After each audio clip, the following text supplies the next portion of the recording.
காய வைக்கணும். காய வச்சதுக்கு அப்புறம் இந்த ரோலிங் மிஷினில் போட்டு அரைப்பாங்க இலை. இது வந்து பொடியாகிற இலை வந்து அரைக்கும். அப்புறம் இந்த அரைச்ச இலையை வந்துட்டு ஃபர்மெண்டேஷன் பண்ணுவோம். இந்த ஃபர்மெண்டேஷன் என்னன்னா இந்த குடிக்கிறது, இந்த ஏதாச்சும் ஆப்பிள் கட்லாம் கலர் மாறும். இந்த ஒயிட் கலர் வந்து இந்த ப்ரௌன் கலர், அதுதான் ஃபர்மெண்டேஷன். இந்த பச்சையில் வந்துட்டு ஒரு ப்ரௌன் கலராக மாற வரைக்கும் ஒரு ஆக்சிடேஷன் ஆகும். ஹீட் பண்ண மாட்டாங்க. அந்த காற்று போடும்போது கலர் மாறும். அது சும்மா ரூம் டெம்பரேச்சர் அப்படியே வச்சுருவாங்க. அது சேம் மிஷின். ஒன்று வந்து க்ரீன் டீக்கு ஒன்று பிளாக் டீ. அந்த மாதிரி அது ஃபர்மெண்டேஷன் பண்ணதுக்கப்புறம் கிரைண்ட் பண்ணிட்டு அந்த பிளாக் டீ ஆட்டர் டீ இந்த மிஷினில் போடுறது அந்த மாதிரி டீ. அது என்ன அந்த டிஃபரன்ஸ் அதனால இலையா இந்த மாதிரி லீஃபாக இருக்குது. அது வந்து லீஃப்லேயே இந்த பிளாக் டீ மாதிரி யூஸ் பண்ணுறது. என்னட்டு அவ்வளோதான். ட்ரை பண்ணதுக்கப்புறம் பேக் பண்ணிடுவோம்.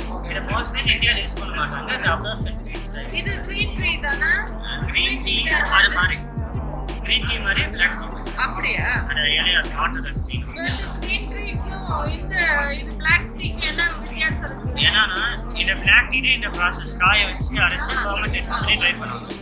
க்ரீன் டீனா ஸ்டீம் பண்ண இலையை ஆவில கொஞ்ச நேரம் வேக வைக்கணும். மிஷினை போட்டு அரைச்சி ட்ரை பண்ணிட்டு அது க்ரீன் டீ. இந்த ஃபர்மெண்டேஷன் பண்ண மாட்டாங்க. பிளாக் டீக்கு மாத்திரம் தான் ஃபர்மெண்டேஷன் பண்ணுவாங்க. இலையை அப்படியே காய வச்சு ஸ்டீம் பண்ணிட்டு காய ஸ்டீம் பண்ணி காய வைக்க மாட்டாங்க. காய வச்சு வாட்டர் கண்டென்ட் போயிடும். அதை ஈரத்தெல்லாம் போகக்கூடாது.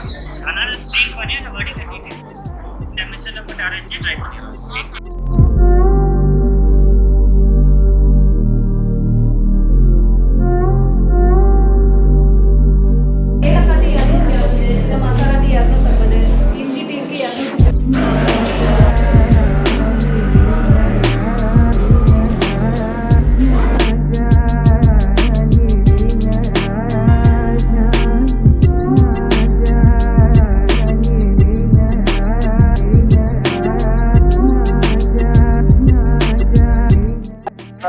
இது வந்து கோகோ பழம். இப்போ பார்த்தீங்கன்னா சீத்தாப்பழம் இருக்கு இல்லைங்களா, அது ஒரு சீட்ஸ் இருக்குல்லையே அது மாதிரி இருக்கும்.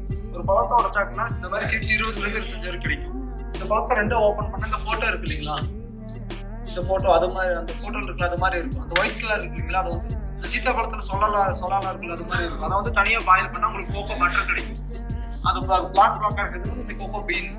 இதை வந்து ஃபர்ஸ்ட் ரோஸ்டர் மிஷினில் போட்டு ரோஸ்ட் பண்ணணும்.